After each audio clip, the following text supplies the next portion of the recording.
Hello, if you would like a garden update on oregano, this is from my garden on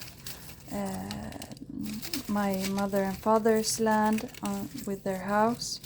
So I just make it into powder here and then I put it in this old container of oregano, store-bought oregano. Yes. Okay, so now I have like smushed and crushed all of the oregano until I have gotten out all of the sticks. So first I just took a stick like this and just pulled on it until all the leaves came out, and then there were small sticks and I crushed the leaves until I could see the small sticks, like that one. So now it's kind of only leaves, maybe some sticks left, but that's okay. I will crush it some more so that I can get it through the filters when I cook food, and then I will put it in and I will show you everything that I have so far. Okay, now you can actually call me crazy. I will save the sticks from everything to just put in the tea. So this is peppermint, this is oregano, this is lavender, and this is the lavender flowers, and this is the sticks. So now you can actually call me crazy. Okay, anyway, I don't want to waste. Okay, so this is the I don't want to get. Okay, this is the stinging nettle and the stinging nettle sticks also. So this will be like extremely potent if I put that in a cup of tea. So a very little bit of that. Okay, so I'm done over here, and now I will show you everything that I got so far. Okay, so now I have gathered everything for you. So I will just start over here. This is dried mushrooms, just ordinary, that you buy on the store. And I put them in the sunlight to get the D vitamin into them, to get extra D vitamin. This is elderberry flowers, and I put them in this, so I hope that I can get the pollen also out of them and maybe make a pollen cookie. That's very ambitious, but anyway, okay. So these are seeds from that flower that is, no, I don't know the name in English or in Swedish. You put it on the bread and you can get high from it. Maybe you know what I mean. And it's like red or yellow. And if you pick it, the flower petals will just drop. And they're fuzzy. Balmo. What balmo in Swedish?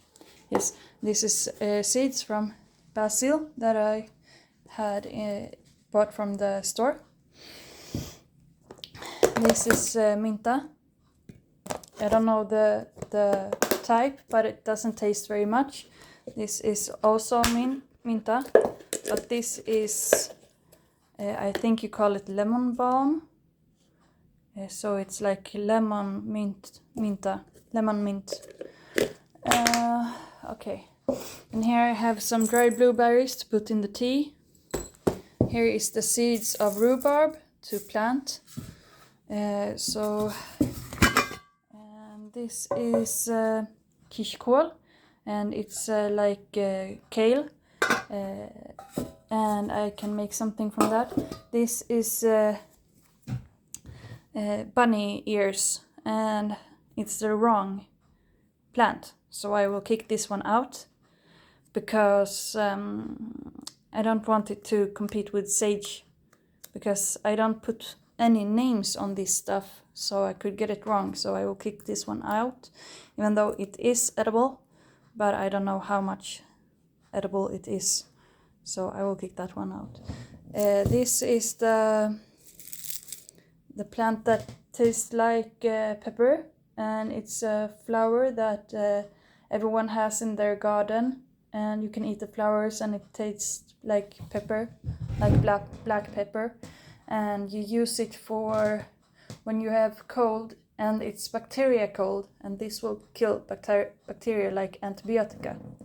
so that's very powerful. This is for when you get a cough, and its name is Tussilago, and in Latin it means to heal the cough. So yes, this is Tussilago, and you have to dry it in the dark, and I don't know how much to use. I have tried to use some of it and didn't get any benefit and no biverkningar either. So I will retry it next time I'm sick to see the positive and the negative. Here I have some lavendel, and I have some more lavendel over here that I will put in together with that. Here's the seeds, like pumpkin seed, seeds and raspberry and blackberry and everything. Some dried apples. This is good for your tooth. You dry the fern. No, that's not the right word. Christmas tree. I don't know the word in English. Christmas tree. You take the Christmas tree shoots when they're young in the spring, and you dry them, and then you put some in your tea, and you can also use them fresh, and also when you don't have shoots, and you put that in the tea. Don't put too much, because you can get poisoned from Christmas tree if you eat like very, very much. But and also the radiation and stuff like that. Do you have a city with radiation? Don't eat your trees in your city, like stuff like that. But it's good for taking away the blood in your teeth when you have bloody teeth. Okay. So this one, I think that everyone can see what it is, but this is growing in the grass, and it heals like when you have a wound on your skin, you put it on. Now I have dried it, and it's for tea, and it will heal the stomach if you have stomach ache or stomach sores, or if you're just hungry, you can eat it like salad also, so it's okay. But it has healing properties, and it will go all through the stomach and the bloodstream and everything. So that's very good. Empty. Okay, sorry about that. And this is, are there elderberries? No, I don't know. Enbär. And I always pick some, so I have some more. But I use like 10 of them every time I get that it hurts in the joints, and I take 10 and put in a cup of tea, and then the pain in the joints will go away for 2 weeks, and then I don't use it again until it hurts next time. So it can be 2 weeks and can be a month, and I'm young, so I'm like 35, so I don't need to use that much. Okay, that one we already took. And then this is the one that has heart-shaped leaves, and that you can eat, that tastes like lemon. And it's in the forest under the Christmas trees. I think you have it in USA also. What more? Yeah, just eat as many as you can catch in one hand, because otherwise it will actually take away the minerals in your food. So if you're starving, don't eat this because you are hungry.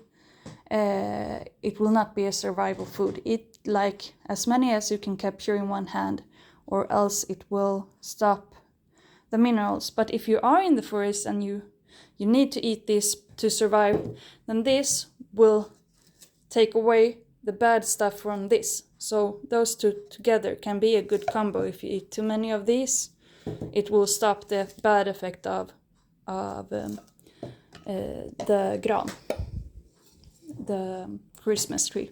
Right, so this is just basilica, but I have more basilica.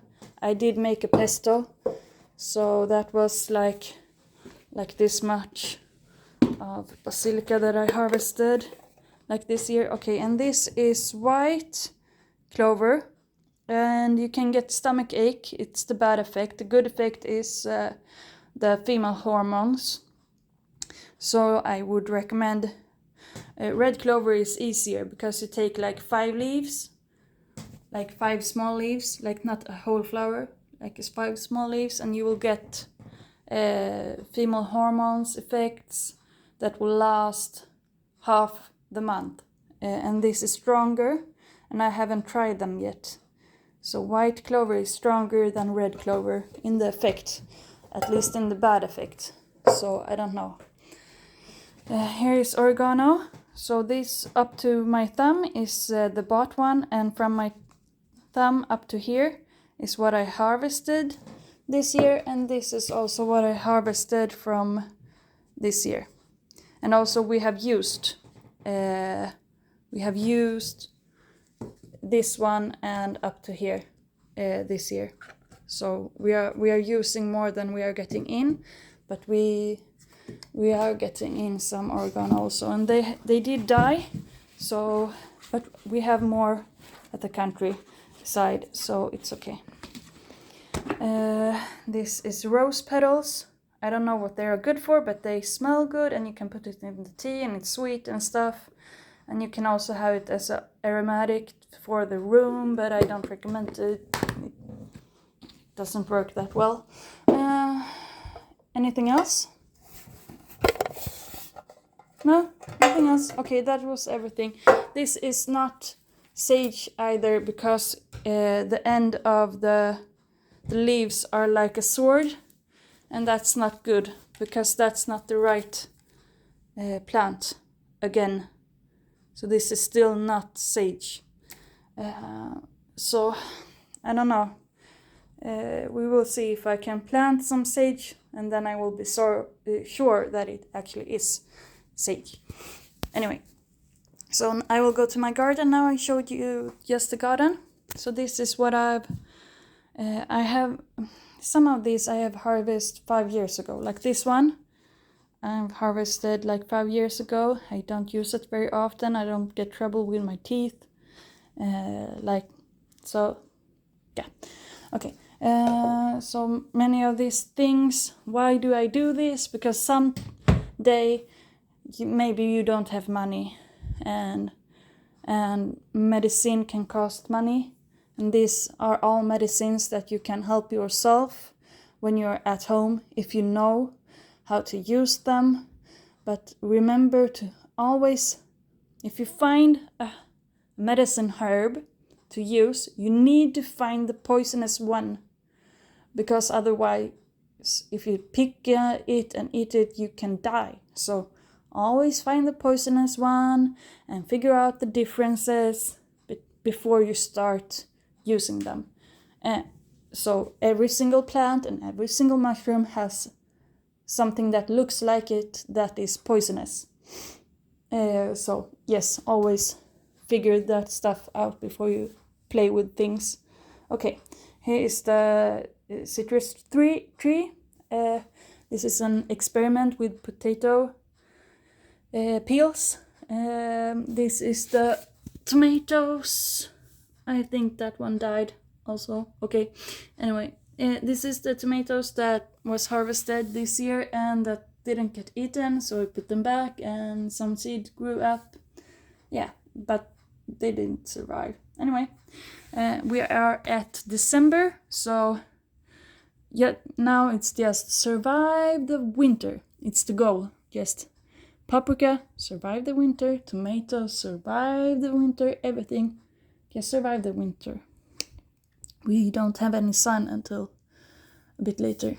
Okay, so this is either yellow paprika, bell pepper, or it's red chili.